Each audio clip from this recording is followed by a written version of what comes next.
Good day. Welcome to Fusion Mobile. Well, this is Literature Clinic, and today I'm going to be talking on literature, especially the basics of literature. Well, literature, you may say, what is literature as a definition? Well, literature is broad and vast. So you can say literature is an art, you can say literature is a science, you can say literature is anything, as long as it can be mirrored through ink and paper. When I say ink and paper, it doesn't have to do whether it's your ad ink and paper. It could be online, it could be anywhere. Just text, anything you can read that tells you about different topics in different walks of life. Now, today, basically, I'm going to narrow down our topics to three very important, the most important aspects of literature, and that is poetry, prose, and drama. So now, take poetry first. Let's start with poetry. Now, what is poetry?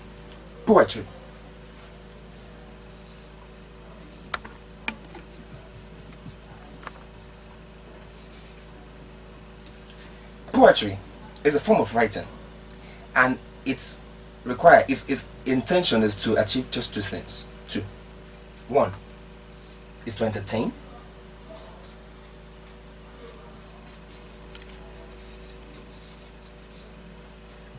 while the second reason for poetry is to express.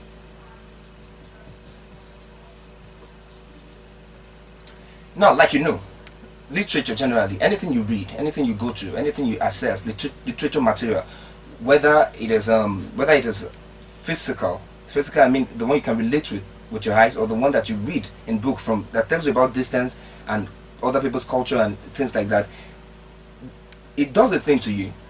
If you will agree with me that it does a thing to you, one of those things it does to you is to entertain you. It lifts boredom away from it, especially when it's a thing that appeals to human emotion, and that is what literature is all about. Especially poetry, which is what we are dealing with right now. It deals with your emotion. It appeals to you by mood, tones, and the rest of the paraphernalia. And we're going to get there. But first of all, I said it's entertain and it expresses. Now, expression is the soul of poetry. Expression, you let it come from within. From the inside of you, it comes to the surface. That is how poetry works. You know, when you read the likes of Abiku by JAMB Clark, you read Abiku 2 by Wole Soyinka, and other stuff on his blindness. That's a foreign poetry. Now, a couple of them, that you will see that the writers or the poets, that is what they're called. That's the official name for a person writing poetry.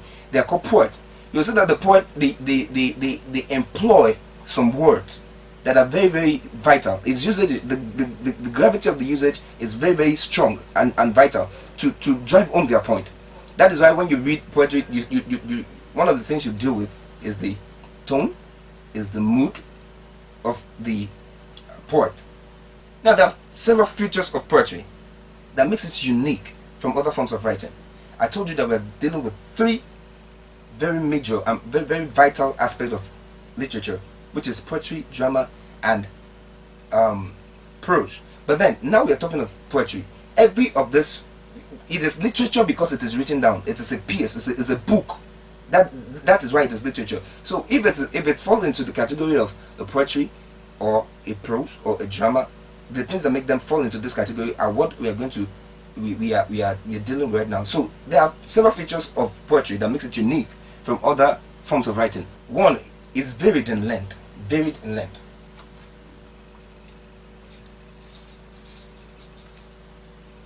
Varies in length.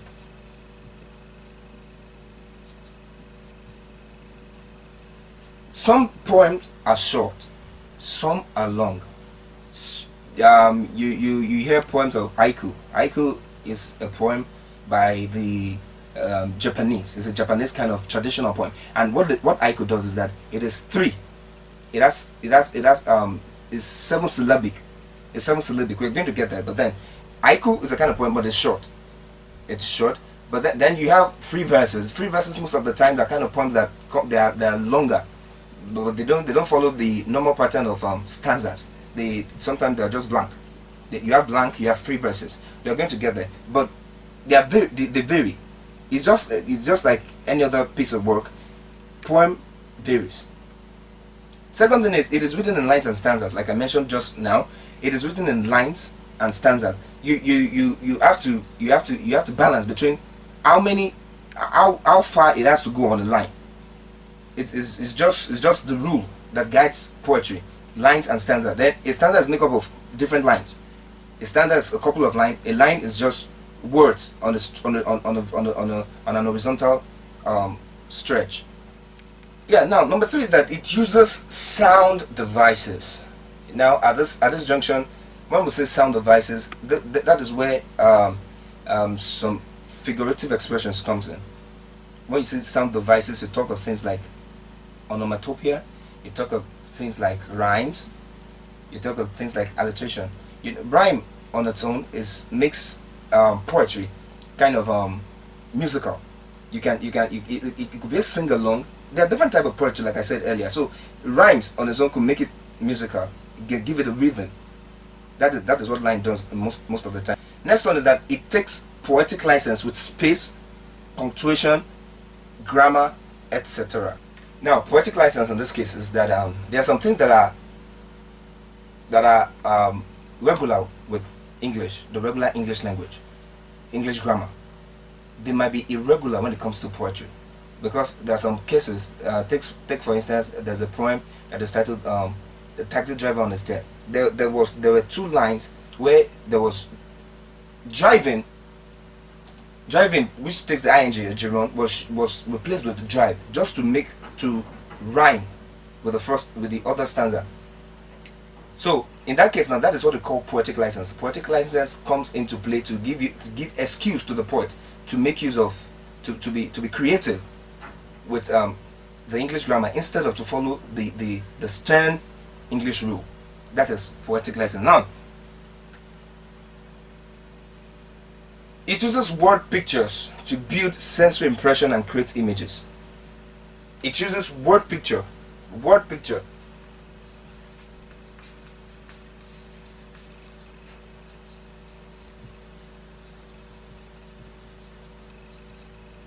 It uses word pictures to build sensory impression, to build impression.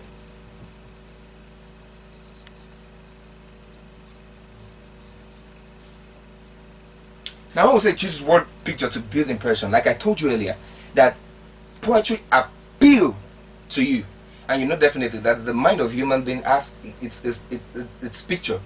It's just like you seeing me right now. If you were listening to me right now, you don't know who's talking. You may have to envision what this voice can fit to what kind of person. That's what we're trying to say here. It uses word picture. When it talks to you, it describes. It uses imageries. It uses other elements to make you understand that, okay, this is where the writer is taking me to. This is where the poem is taking me to. This is what the poem is actually trying to say. It uses word pictures to drive home this point. It creates imaginative words. You imagine as you read or sing or perform along the poetry.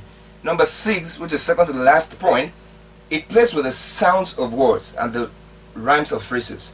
That is not so different from our number 3 point. Now, the final one, it's usually intended to be read aloud. Now, poetry is not fulfilled until you come to read it aloud. Poetry is not the type of, it's not unlike prose. It's not the type of things you just listen. If you don't read poem aloud, there are poems that are called flexible poems. There are poems that are called rigid poems. Now, flexible poems are poems that it is easy for you to, without a third person, without a person that is a teacher, so to speak. Without the teacher, you can swallow it. You can master it. You can understand it. But then, a rigid poem is going to be hard for you to master, except you see somebody to explain to you why, because of the usage of words.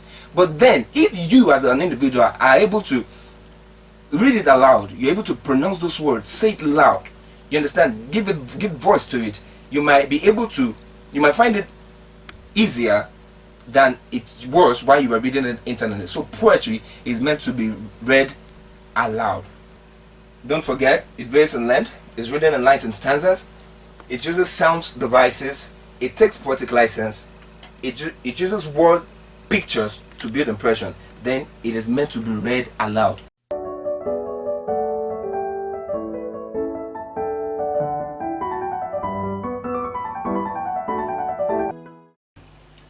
From the features, we move directly to the forms of poetry. The forms of poetry.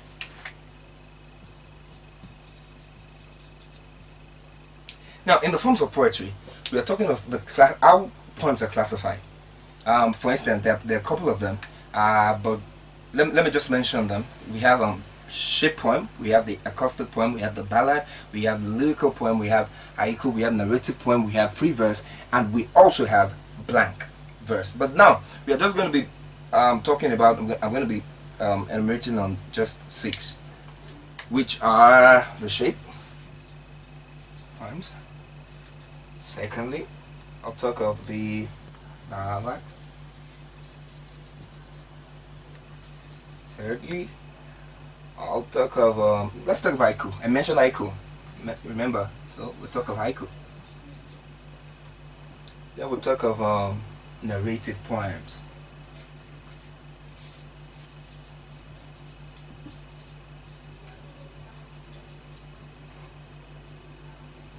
We could talk of free verse, and 6. We'll talk of blank verse. Yeah, we'll just leave it at this. Now, shape poem. When you say shape poems, is self-explanatory. But then I'll go further to bring it down to you. Now, shape simply says that a form, the actual outlook of a poem. Now, shape poems talk of poems that are arranged according to shape. They are different too in types. Say for instance, we'll talk of sonnet.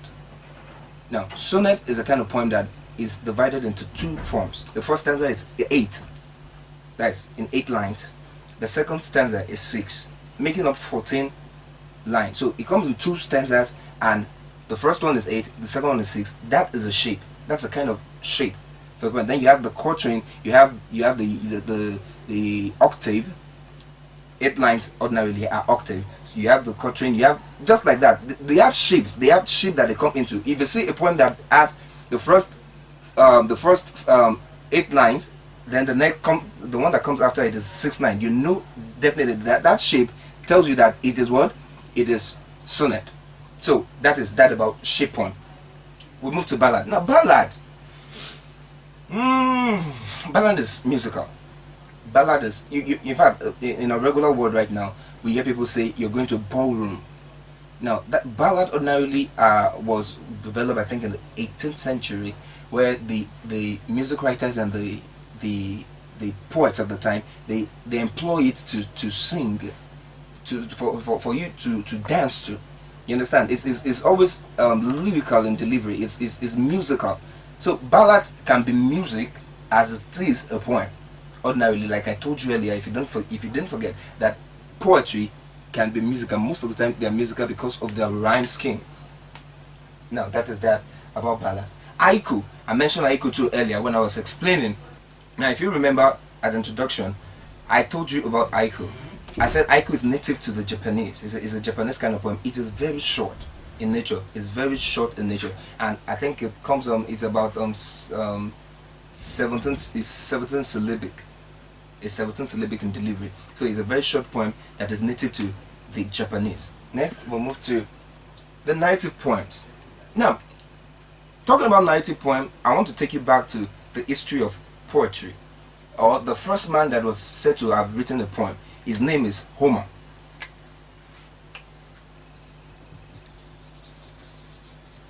Now, Homer was a poet, but he was blind. He was said to be blind. He wrote 2 poetry in his lifetime, and they were called the Iliad. He wrote Iliad and Odyssey. Iliad and Odyssey. Now, each of these poems, they are narrative in nature. I told you Homer was the first person who put down poem. What we call poetry this day was first of all written by Homer. But each one of them, they are very big. In fact, they're bigger. Each one of this poetry, they are more than what our regular Bibles, the two Testament or Quran. It's more than them. Each one of it. So that is a narrative kind of poetry. It tells you, it narrates an incident. It narrates like this is the closest to a prose. The narrative poetry is the closest to a prose. Most of the time, it makes use of simple languages, simple and soft languages, which you can relate with. So Iliad and Odyssey are very good examples by the first poet. His name is Homer. Next, let's go to the free verse. Free verse is a kind of poetry that I would say follow the rhythm of natural speech. Is not rigid to a kind of to some kind of, sorry, I'll take that again. Right. Okay, metric foot. Can we go? Yeah. Now, free verse is what I call the kind of poetry that follows the regular speech. It does not follow a particular metric foot in poetry. It does not follow a particular rhythm. It is so flexible that it can just be delivered anyhow. It goes straight. It's like unlike poetry that follows shape. It does not necessarily have to follow a particular shape or a particular law. It can come out straight and easily. And I find out that a lot of people have been able to make use of free verse because it is easier for them to relate to it. Unlike those that are very strict, that pay attention to every of its law and rudiment. Now, finally, the blank verse. The blank verse, too, is the nearest to the free verse. But then the blank verse still makes use of rhythm and lyric. It could be blank in the sense that it is not separated. Blank verse, let me put it simple to you. Blank verse is more like a free verse, but the difference is that this blank verse pays attention to rhythm. It pays attention to rhythm, end rhymes, metric foot, but they are still lenient. They are still very lenient. That is that about blank verse. Well, for now, this is where I'm going to be stopping on poetry, and we'll move directly to prose.